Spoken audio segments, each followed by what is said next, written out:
why economic crisis is affecting women more than men. I mean, everything now is breaking down into these special interest groups. Yes. Dr. Allen, I think that abortion has a lot of reason behind that. And I think that some of the changes that we saw, not just with the welfare state, which you mentioned the 60s and what's happening with our poor, but the expansion of just whole feminism, that we don't have to have.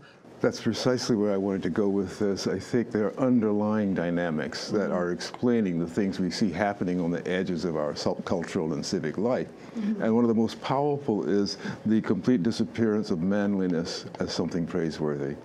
And much of what we're seeing is simply an allergy to manliness. Yeah, it is. And that's why we get the transference of roles and the uncertainty of orientations and position.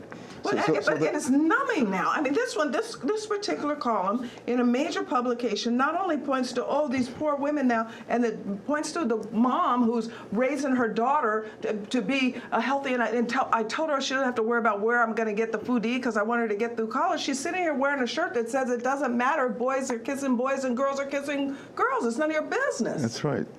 But so I want to turn the attention away from just the circumstances in which people grow up and ask, what is the spiritual environment in which they're growing up? Okay. So we're putting out The Rules of Civility by George Washington. I would have brought a copy if I'd been thinking of it this afternoon to show you. It's really lovely.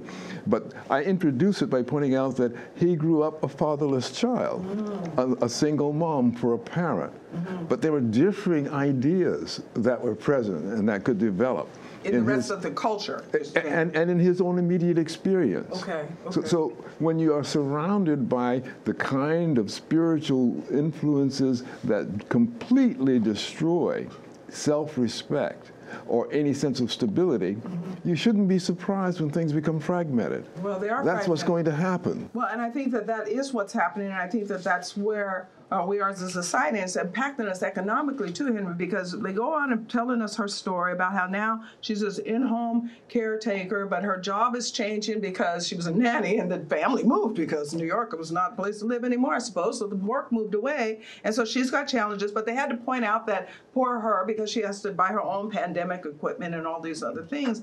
I just wonder why the question wasn't asked at any point, well, where is her husband or the father of this daughter that she's trying to do this alone?